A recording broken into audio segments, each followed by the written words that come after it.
أعوذ بالله من الشيطان الرجيم. بسم الله الرحمن الرحيم. من اهتدى فإنما يهتدي لنفسه ومن ضل فإنما يضل عليها ولا تزر وازرة وزر أخرى وما كنا معذبين حتى نبعث رسولا. بني إسرائيل آیت نمبر 15. من اهتدى فإنما يهتدي لنفسه. ترغیب ہے کہ جو شخص ہدایت اختیار کرتا ہے تو اپنے فہی فائدے کے لیے اختیار کرتا ہے.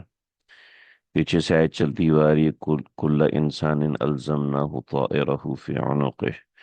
ہر آدمی اپنے حساب سے ہوتا ہے اور پھر اس کے حساب سے اس کا انجام اس کو سہنا پڑتا ہے. جو سوچتا ہے اس کے حساب سے اس کا کام ہوتا ہے.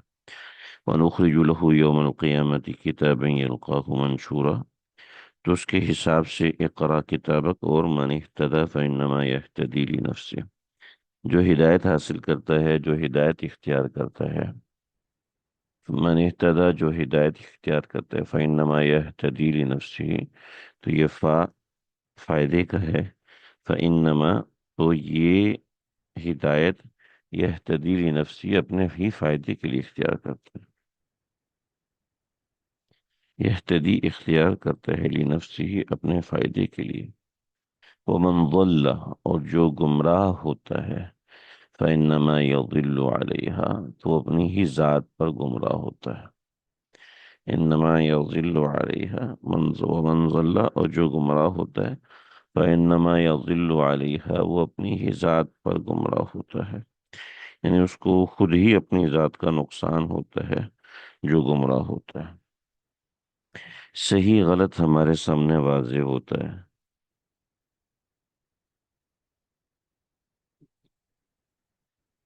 ٹھیک ہے. بھلے سے کو کتنا بھی بڑا آدمی غلط کر رہا ہے تو ہمیں سمجھ میں آتا ہے کہ یہ غلط ہے. اور جو صحیح ہے، کتنا ہی چھوٹا انسان کر رہا ہے وہ ہمیں لگتا ہے کہ یہ صحیح ہے. ٹھیک ہے. تو صحیح اور غلط یہ ہمیں واضح ہوتا ہے.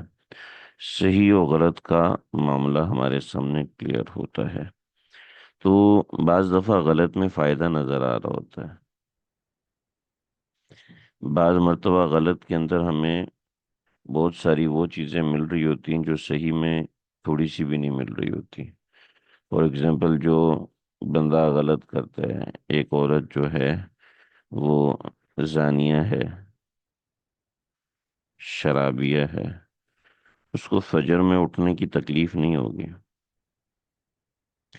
اس کو فجر میں اٹھنے میں کوئی پرابلم ہی نہیں ہوگی کیونکہ اس نے فجر پڑھنی ہی نہیں ہے.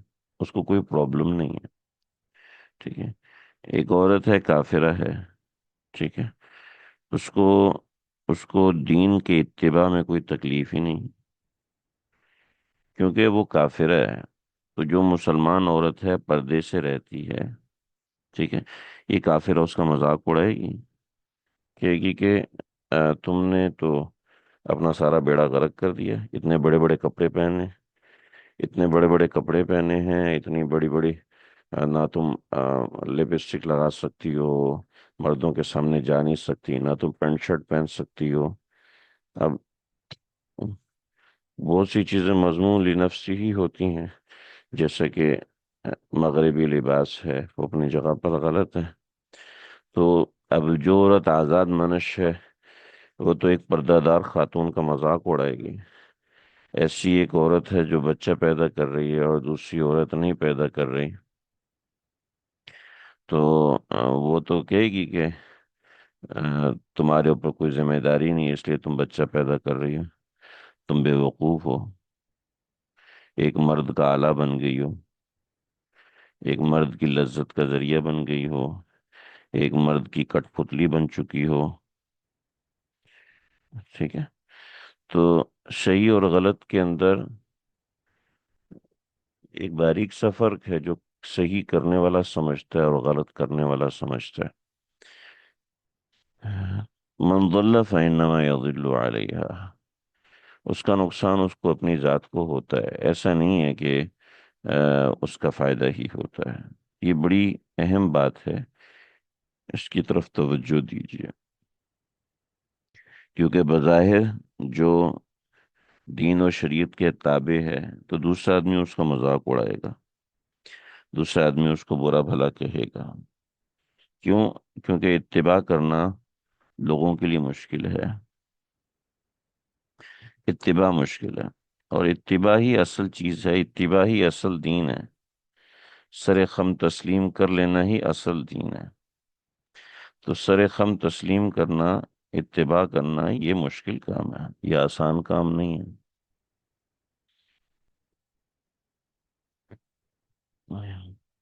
تو دین تو ہمیں اتباع سکھاتا ہے، اور جو بندہ متبع ہے ظاہری بات ہے وہ ایک آزاد شخص، ایک آزاد شخص ہے، وہ تو ظاہری بات متبع شخص کو کمتر ہی سمجھے گا، کسی بھی لحاظ سے کمزور سمجھے گا کہ یہ متبع ہے تو یہ کمزور ہے، کیونکہ وہ ایک آزاد ہے، آزاد اور متبع دونوں برابر نہیں ہو سکتے ظاہری زندگی کے اندر۔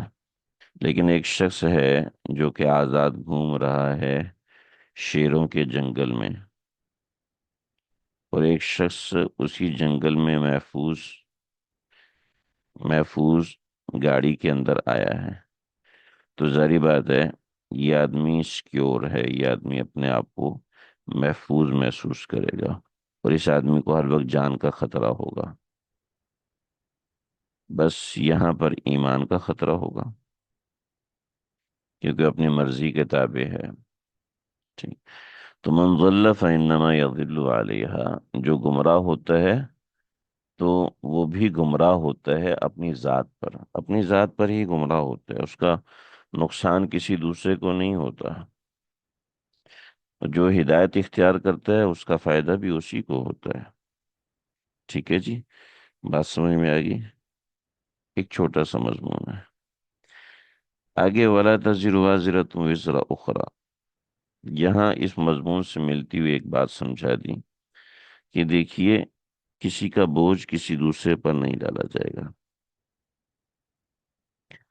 کسی کا بوجھ کسی دوسرے پر نہیں ڈالا جائے گا، ہر شخص کو اپنے اعمال کا بوجھ خود اٹھانا ہے، ہر شخص اپنے اعمال کا خود ذمہ دار ہے۔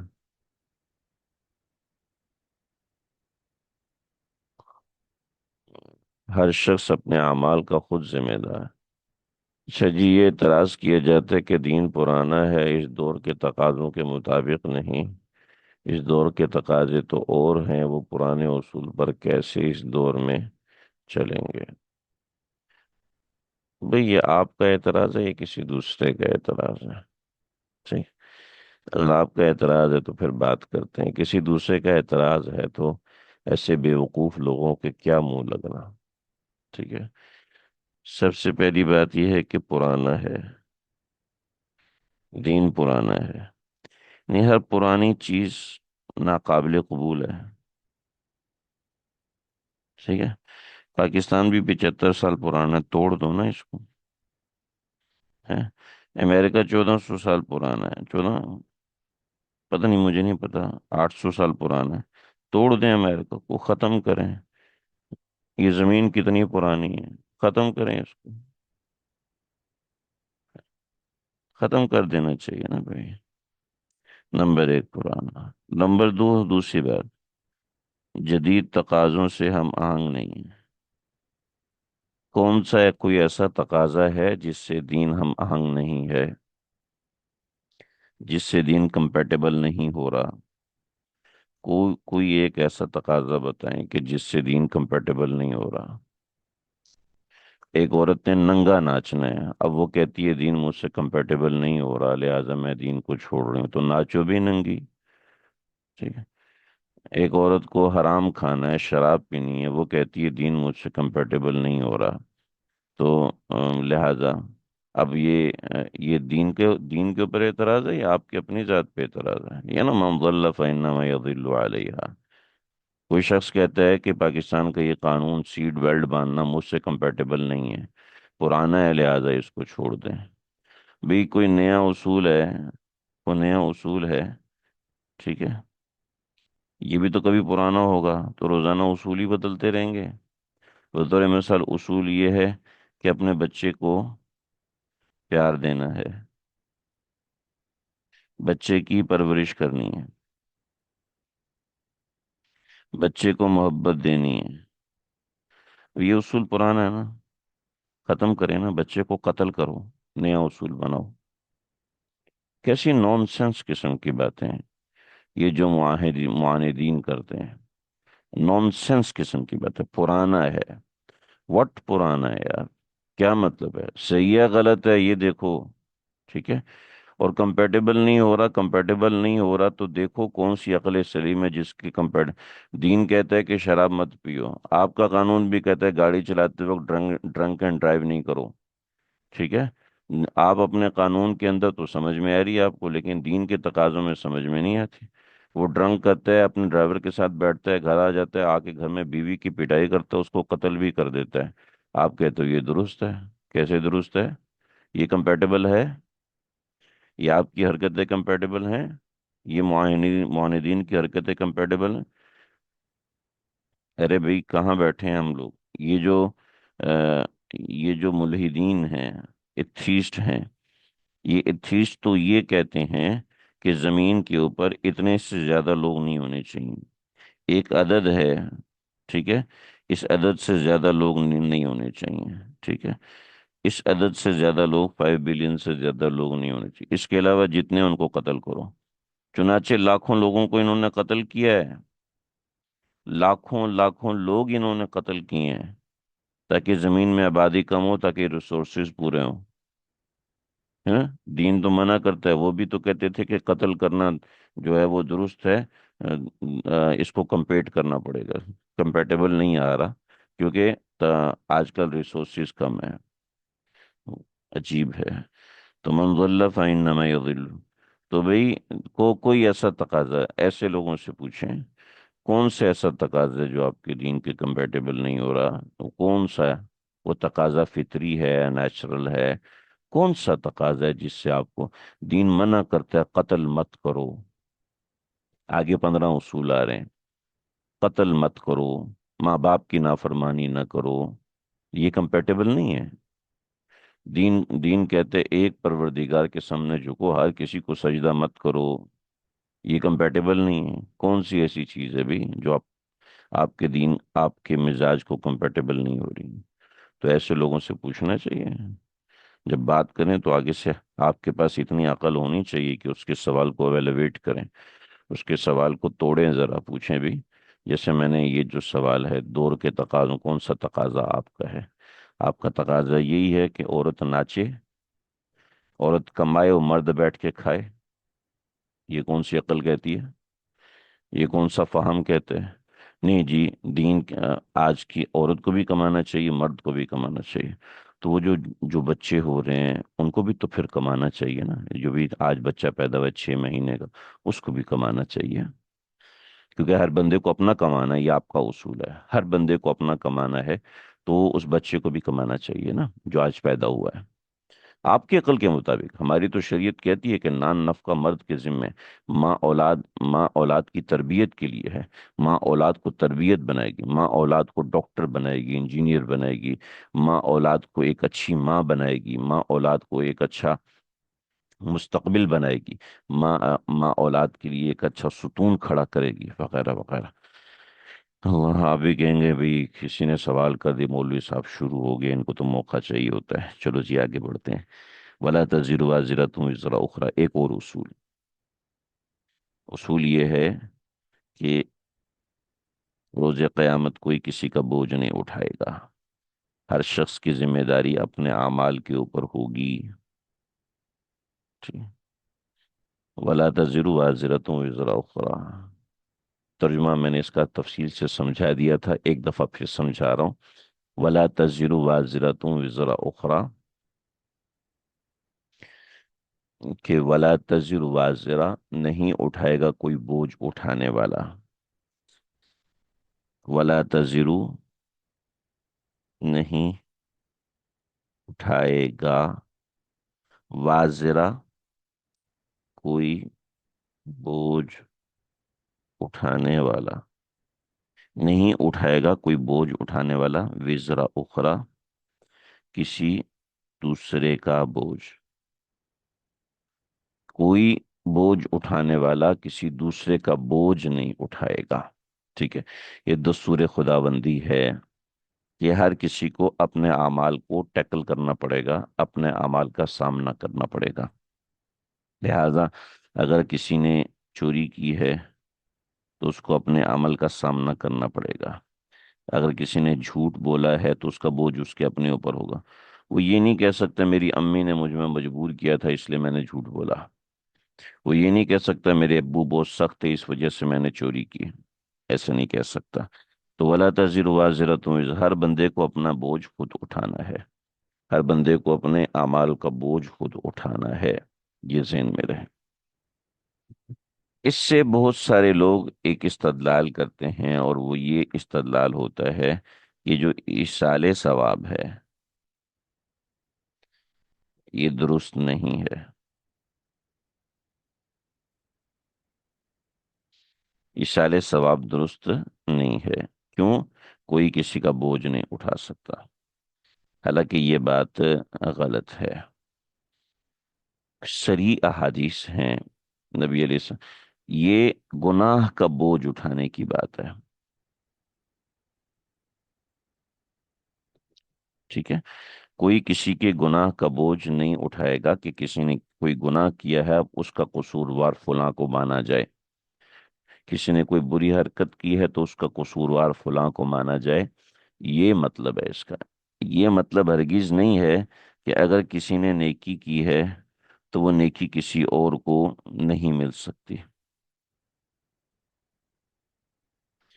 وہ نیکی شیئر ہو سکتی ہے، کہ اس کی 1000 نیکی ہے تو اس کی یہ 1000 نیکی دوسرے کو بھی 1000 نیکیاں دلا سکتی ہے، چہ جائے گی کہ اس کی 1000 نیکی اس کو 1000 نیکیاں دلا سکتی ہے، باوجود اس کے کہ اس کی 1000 نیکی اپنے پاس موجود ہے اور یہ نیکی اس کے پاس بھی آ جائے۔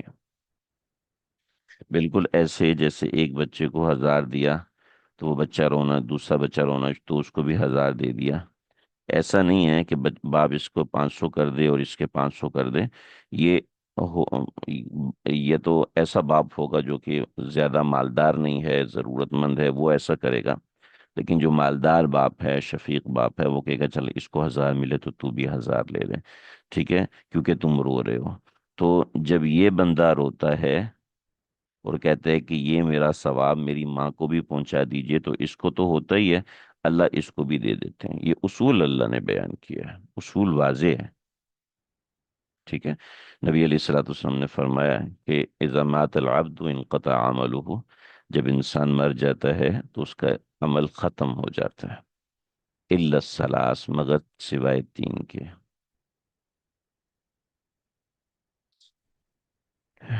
مجھے 2 منٹ دیجیے۔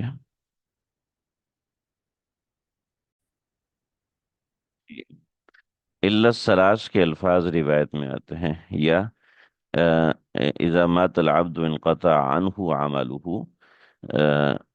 انقطع عنه عمله الا من ثلاثة، یہ دوسرے الفاظ ہیں۔ تو انقطع عنه عمله الا من ثلاثة، 3 چیزیں ہیں جس سے اس کا عمل کبھی بھی منقطع نہیں ہوتا، اس کا عمل منقطع نہیں ہوتا اور وہ عمل اس کے ساتھ چلتا رہتا ہے۔ وہ پہلی چیز، بڑی توجہ چاہوں گا، بڑی توجہ۔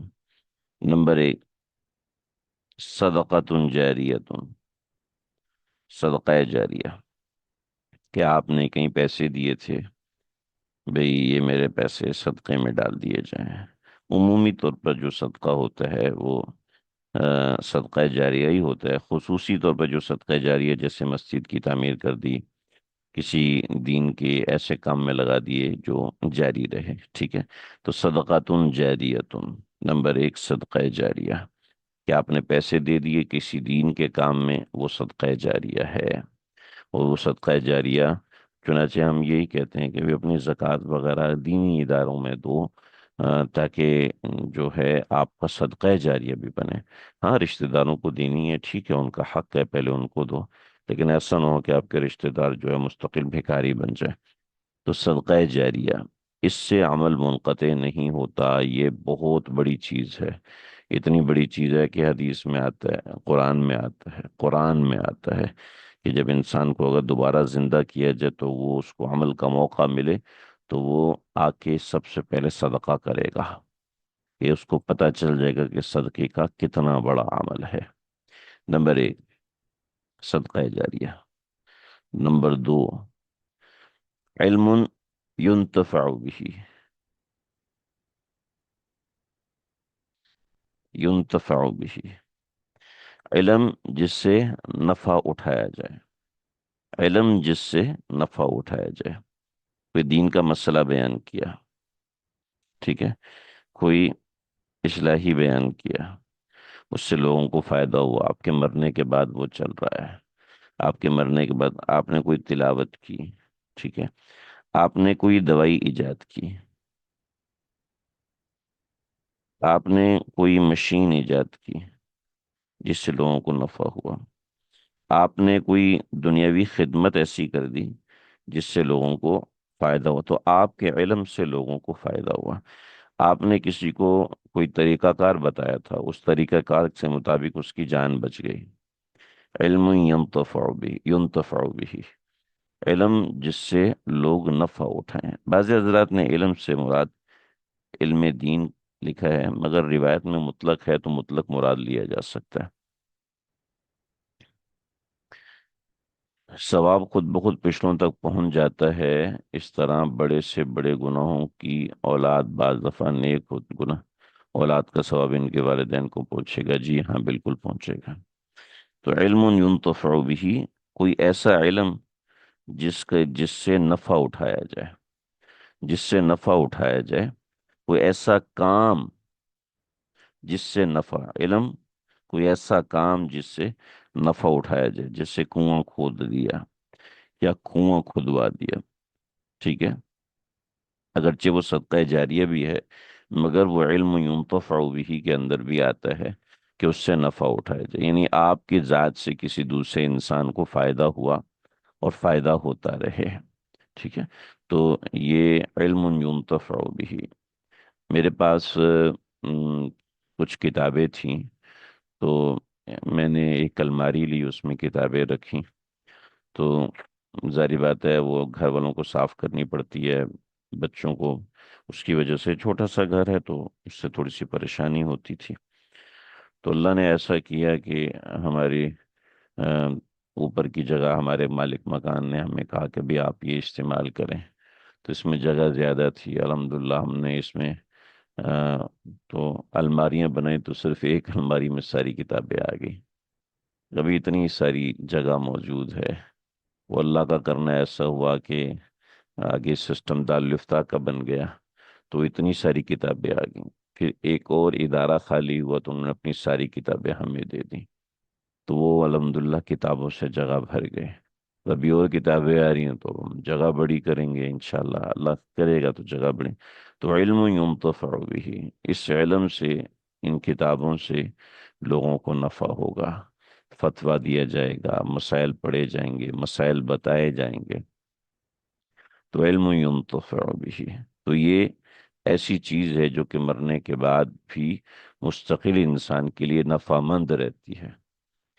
جیسے زتھانوی کی کتابیں آج تک لوگ ان سے استفادہ کرتے ہیں۔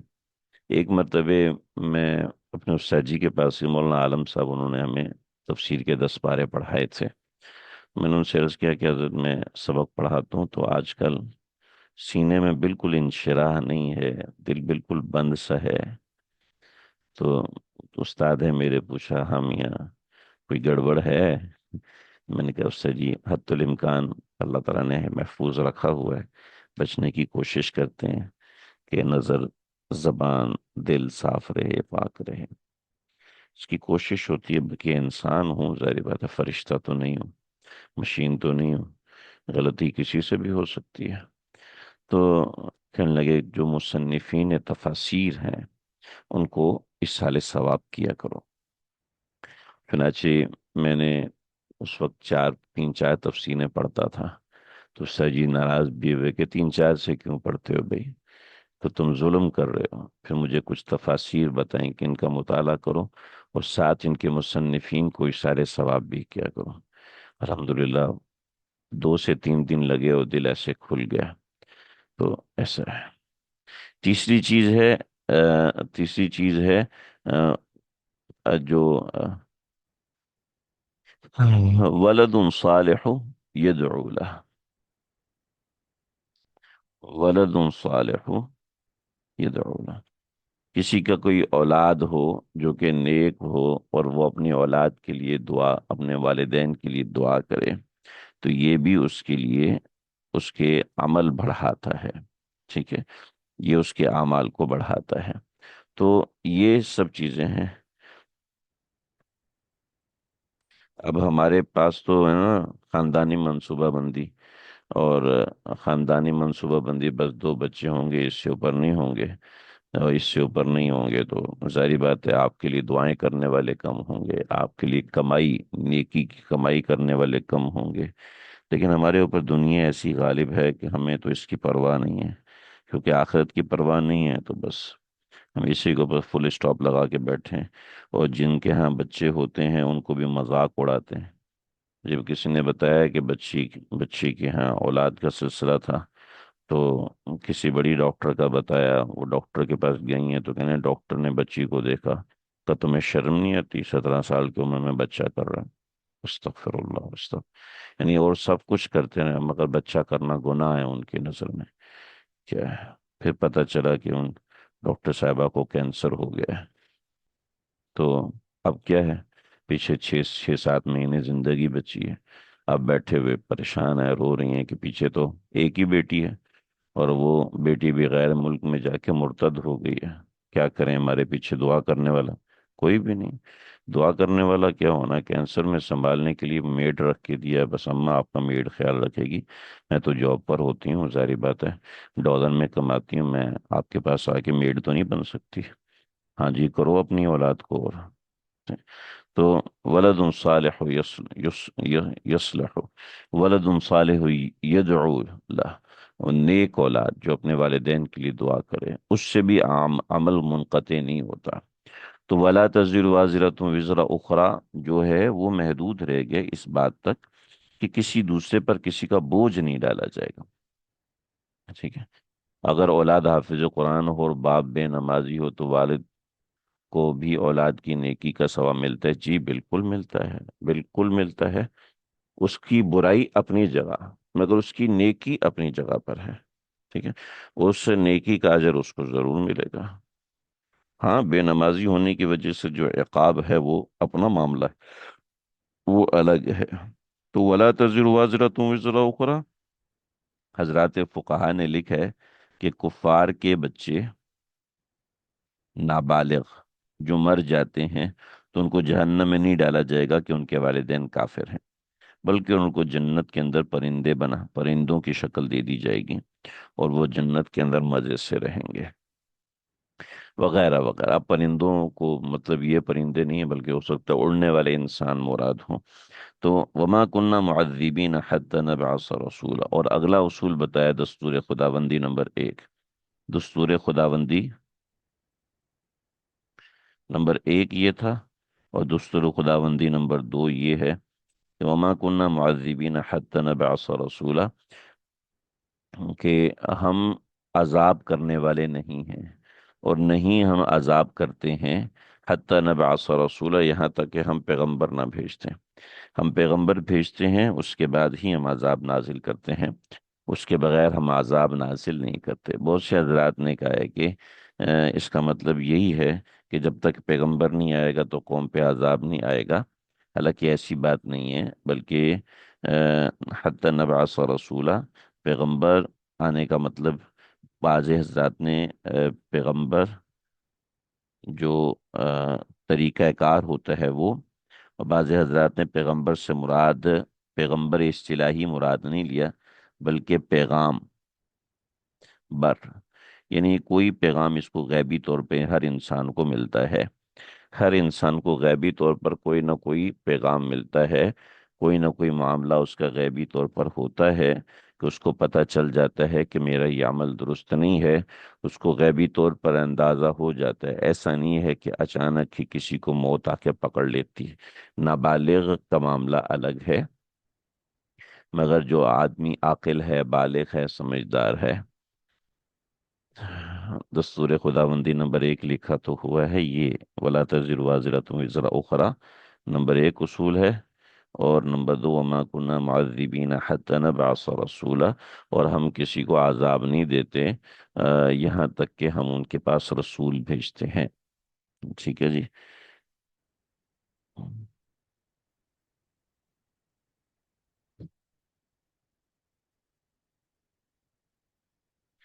معرف القرآن میں ہے،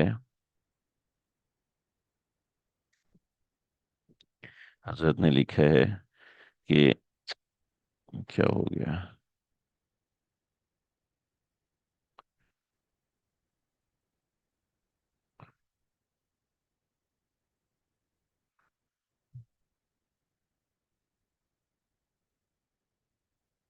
کس آیت کی بنیاد پر بعض ائمہ فقہا کے نزدیک ان لوگوں کو کفر کرنے کے باوجود عذاب نہیں ہوگا جن کے پاس کسی نبی اور رسول کی دعوت نہیں پہنچی؟ ٹھیک ہے، وَمَا كُنَّا مُعَذِّبِينَ حَتَّى نَبْعَثَ رَسُولًا۔ اور بعض ائمہ کے نزدیک جو اسلامی عقائد عقل سے سمجھے جا سکتے ہیں، مثلا خدا کا وجود، اس کی توحید وغیرہ، بس جو لوگ اس کے منکر ہوں گے ان کو کفر پر عذاب ہوگا، اگرچہ ان کو کسی نبی اور رسول کی دعوت نہیں پہنچی۔ اور بعض ائمہ کے نزدیک جو اسلامی عقائد عقل سے سمجھے جا سکتے ہیں، مثلا خدا کا وجود، اس کی توحید وغیرہ، بس جو لوگ اس کے منکر ہوں گے ان کو کفر پر عذاب ہوگا، اگرچہ ان کو کسی نبی اور رسول کی دعوت نہ پہنچی ہو۔ ٹھیک ہے جی۔ البتہ عام معاصی اور گناہوں پر سزا بغیر دعوت و تبلیغ انبیاء کے نہیں ہوگی۔ اور بعض حضرات نے اس جگہ رسول سے مراد عام لی ہے، خواہ وہ رسول النبی ہوں یا خواہ عقل انسانی، کہ وہ بھی ایک حیثیت سے اللہ کے رسول ہی ہیں۔ ٹھیک ہے، عقل انسانی وہ بھی ایک حیثیت سے اللہ کا رسول ہی ہے، یعنی کہ اللہ کا پیغام ہی ہے۔ تفسیر مظلمی نے لکھا ہے کہ اس آیت سے ثابت ہوا کہ مشرکین کفار کی اولاد جو بالغ ہونے سے پہلے مر جائیں ان کو عذاب نہیں ہوگا، کیونکہ ماں باپ کے کفر کے وہ سزا کے مستحق نہیں ہوں گے۔ ٹھیک ہے، چنانچہ اسی وجہ سے بعض حضرات کہتے ہیں نبی علیہ السلام کی بعثت سے پہلے جو لوگ حالت کفر میں مر گئے تو ان کو کوئی عذاب نہیں ہوگا۔ چنانچہ اسی بنیاد پر کہتے ہیں کہ نبی علیہ الصلوۃ والسلام کے والدین کے بارے میں ہم لوگ زبان نہیں کھول سکتے ہیں، نہ ان کے بارے میں ہم کچھ بول سکتے ہیں۔ اگر وہ حالت کفر پر بھی ہیں تو ضروری نہیں ہے کہ ان کو عذاب ہو، کہ وما كنا معذبین حتی نبعث رسولا، تو اس وجہ سے ہمارے ذمہ ہے کہ خاموشی اس حوالے سے اختیار کی جائے۔ اللہ اکبر۔ اچھا جی، اگلی آیت ہے، اگلی آیت بہت اہم ہے، اس کو سمجھ لیجئے۔ وَإِذَا أَرَدْنَا أَن نُهْلِكَ قَرْيَةً أَمَرْنَا مُتْرَفِيهَا فَفَسَقُوا فِيهَا فَحَقَّ عَلَيْهَا الْقَوْلُ فَدَمَّرْنَاهَا تَدْمِيرًا۔ وَإِذَا أَرَدْنَا، اور جب ہم ارادہ کرتے ہیں، اور جب ہم چاہتے ہیں، کیا؟ کہ أَن نُهْلِكَ قَرْيَةً، کہ ہم ہلاک کریں کسی بستی کو، تو امرنا مترفیہا، تو حکم دیتے ہیں، امرنا تو ہم حکم دیتے ہیں، مترفی، مترفی، مترفی اس کے بڑے لوگوں، ہاں اس بستی کے، ٹھیک ہے، ہم اس بستی کے مترفی بڑے لوگوں کو جو اس میں ہیں، مترفیہا، مترفی، غلط کر دیا میں نے یار، استغفر اللہ، مترا اس کے جو بڑے لوگ، فی ہا جو اس بستی میں ہوتے ہیں، تو مترا فی ہا، متر بڑے لوگ، فی ہا جو اس بستی میں ہوتے ہیں، مترفی میں غلط پڑھ رہا تھا، ٹھیک ہے، تو مترا فی ہا، مترا اس بستی کے بڑے، فی ہا جو اس میں ہوتے ہیں، ہم ان کو حکم دیتے ہیں۔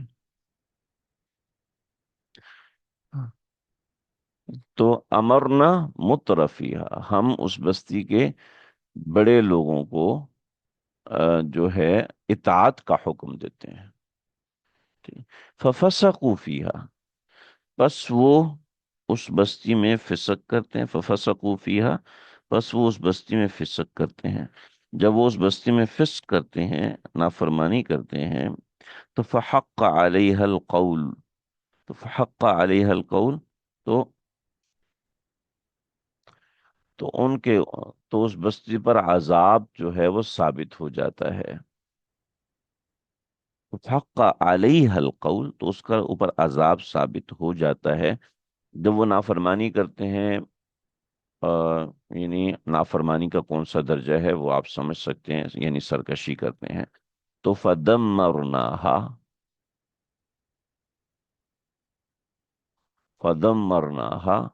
تدمیرا، تو ہم تباہ و برباد کر دیتے ہیں. تباہ و برباد کرنا.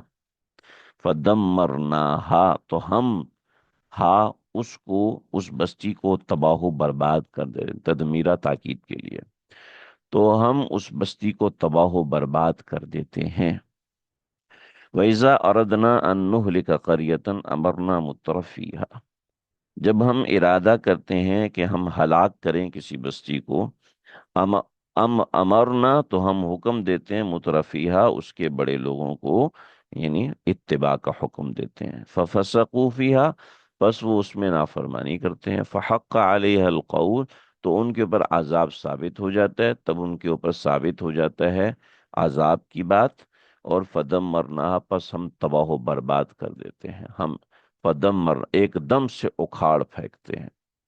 اور صرف ایسے نہیں ہے کہ ہم یہ تمہیں کہانیاں سنا رہے ہیں، ہاں، ہم تمہیں کوئی بودے قسم کے جملے نہیں بتا رہے، بلکہ ہماری بات کیسی ہے؟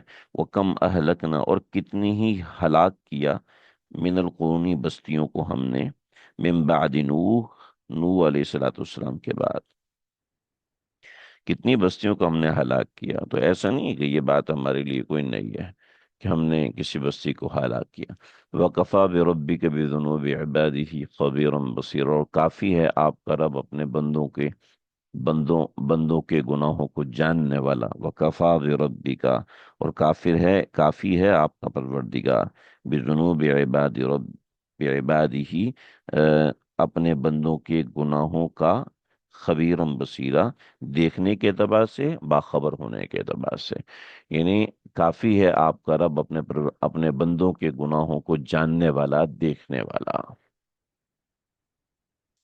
کافی ہے آپ کا پروردگار اپنے بندوں کے گناہوں کو دیکھنے والا، جاننے والا. جی میں نے صرف ترجمہ کیا ہے. مجھے بتائیے کہ اس ترجمے میں آپ کو اس یہاں جو ہم نے بات پڑھی ہے، اس میں کسی قسم کی کوئی پریشانی تو نہیں ہے؟ وَإِذَا أَرَدْنَا أَن نُهْلِكَ قَرْيَةً، جب ہم کسی بستی کو ہلاک کرنے کا ارادہ کرتے ہیں. ٹھیک ہے. امرنا مترفیہ، تو ہم اس بستی کے بڑے لوگوں کو کہتے ہیں فرما برداری کرو. تو پھر وہ فرما برداری نہیں کرتے، تو ہمارا عذاب ان کے اوپر ثابت ہو جاتا ہے، پھر ہم ان کو ہلاک و برباد کر دیتے ہیں. کوئی مسئلہ، کوئی پریشانی اس آیت کے اندر؟ فیض بھائی آپ کو کوئی پریشانی ہے اس آیت کے اندر؟ ہاں جی، ہمارے ساتھیوں کو جو پڑھ رہے ہیں، ہلاک کرنے کا ارادہ نہیں سمجھا.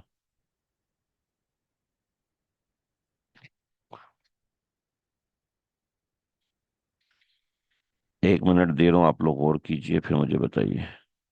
جی آپ کو شاید کے اندر کوئی پریشانی نہیں ہے، لیکن مجھے پریشانی ہے، اور میں پریشانی آپ کے سامنے ذکر کروں. چونکہ آپ لوگوں کو کوئی پریشانی نہیں ہے شاید کے اندر، تو اس لیے آپ میری پریشانی دور کریں.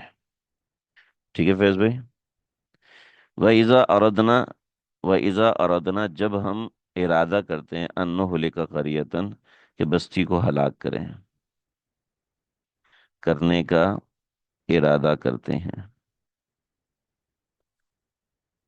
جب ہم کسی بستی کو ہلاک کرنے کا ارادہ کرتے ہیں، تو کیا ہوتا ہے، امرنا مترفیہ، تو ان کے سرداروں کو، جو خشیش قسم کے لوگ ہوتے ہیں، کو حکم دیتے ہیں اطاعت کا، ٹھیک ہے؟ نہ صرف یہ کہ وہ خود نہیں مانتے، بلکہ اپنے نیچے والوں کو بھی سرکشی پر آمادہ کرتے ہیں، اور جب وہ سرکشی پر آمادہ کرتے ہیں، نتیجہ کیا ہوتا ہے؟ عذاب ثابت ہوتا ہے، اور پھر عذاب آ جاتا ہے۔ اب مجھے پریشانی اس آیت میں یہ ہے کہ جب اللہ نے خود ارادہ کر لیا ہلاک کرنے کا، ٹھیک ہے، تو پھر ان کے پاس نذیر بھیجنے کی ضرورت ہی کیا تھی؟ ٹھیک ہے، جب اللہ نے ارادہ کیا ہے تو یہ خود بخود سرکشی پر آمادہ ہوں گی، کیونکہ اللہ نے ہلاک کرنے کا ارادہ کر لیا نا، تو یہ سرکشی پر آمادہ ہوں گے، یعنی یہ مجبور ہیں سرکشی کے اوپر، کیونکہ اللہ نے کرنے کا ارادہ کر لیا ہے۔ جب اللہ نے ہلاک کرنے کا ارادہ کر لیا تو اب یہ مجبور ہیں، جب یہ مجبور ہیں تو پھر ان کے اوپر عذاب آئے گا، تو ان کا کیا قصور ہے؟ ارادہ تو اللہ نے کیا۔ مجھے تو اس آیت میں یہ پریشانی ہے، اور اللہ کہہ رہے ہیں ہم نے پہلے لوگوں کے ساتھ بھی کیا، چنانچہ آج اللہ نے آپ کو ہلاک کرنے کا ارادہ کر لیا، تو پھر